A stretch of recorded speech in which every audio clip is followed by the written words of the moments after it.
आपका law legal कानून YouTube channel पर बहुत बहुत स्वागत है। आज हम भारत के एक ऐसे लैंडमार्क केस को समझने वाले हैं जिसने गिरफ्तारी के समय एक आम नागरिक के अधिकार हमेशा के लिए बदल कर रख दिए। ऐसे और कानूनी केस जानने के लिए हमें सब्सक्राइब करिए और प्लेलिस्ट जरूर देखें। आज हम बात कर रहे हैं D K Basu versus state of West Bengal की।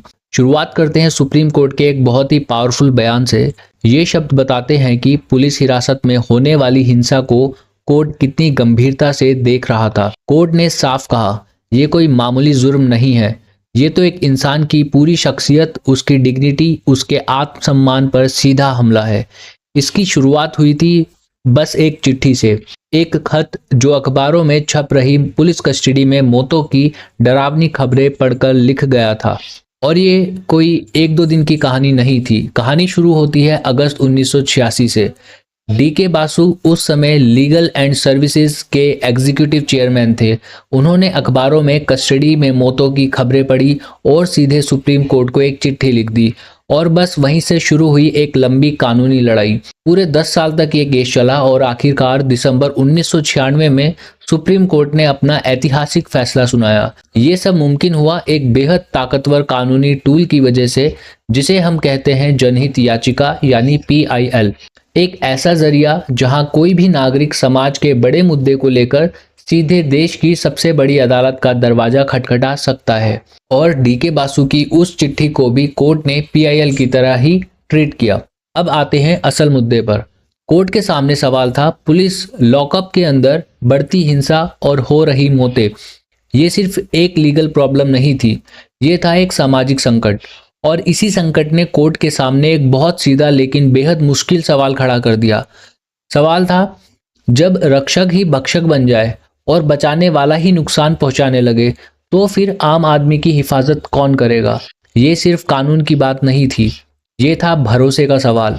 सुप्रीम कोर्ट ने कहा, कस्टडी में हिंसा इतनी खतरनाक इसलिए है क्योंकि ये सिर्फ एक इंसान के खिलाफ जुर्म नहीं है, ये तो रूल ऑफ लॉ यानी कानून के राज पर सीधा हमला है। और ये जुर्म और भी संगीन हो जाता है जब इसे वो लोग करते हैं जिन्हें हमारी रक्षा की जिम्मेदारी दी गई है। क्योंकि पुलिस स्टेशन के अंदर व्यक्ति पूरी तरह से लाचार होता है।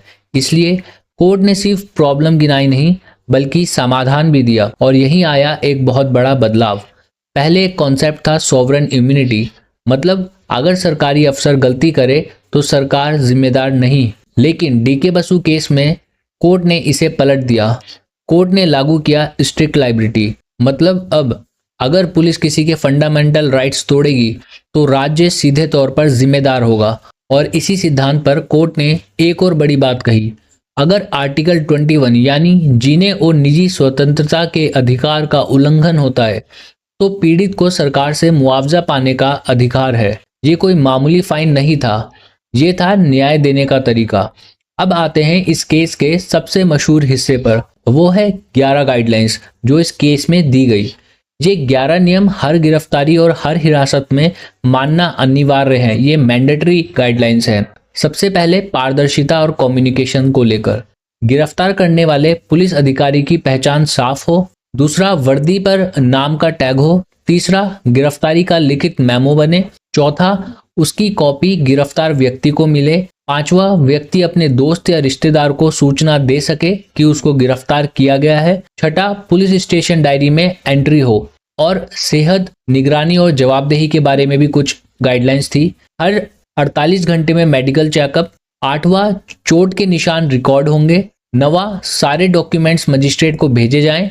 और 10वां, मुफ्त कानूनी सहायता के अधिकार की जानकारी दी जाए।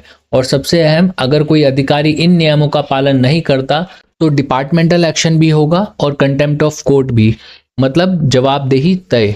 इसलिए इस फैसले को कानूनी दुनिया में कहा जाता है भारत का Magna carta against custodial torture. जैसे मैग्ना कार्टा ने राजा की ताकत पर रोक लगाई थी, वैसे ही डीके बासु केस ने पुलिस की शक्तियों पर सीमाएं तय की ताकि नागरिकों के अधिकार सुरक्षित रह सके। ये गाइडलाइंस आज देश भर के पुलिस मैनुअल का हिस्सा है। CRPC में हुए बदलावों पर इसका सीधा असर पड़ा। हजारों फैसलों में इसे कोट किया गया। ये एक मील का पत्थर बन चुका है। और आखिर में इस केस से 4 बड़े सिद्धांत निकलते हैं। पहला, मुआवजा अधिकारों के हनन होने पर। दूसरा सुरक्षा मतलब गिरफ्तारी के सख्त नियम। तीसरा गरिमा, टॉर्चर से आजादी। चौथा राज्य का दायित्व यानी सरकार जिम्मेदार होगी। आज की वीडियो के लिए इतना ही। बाकी आप जुड़े रहिए लॉ लीगल कानून यूट्यूब चैनल से। धन्यवाद।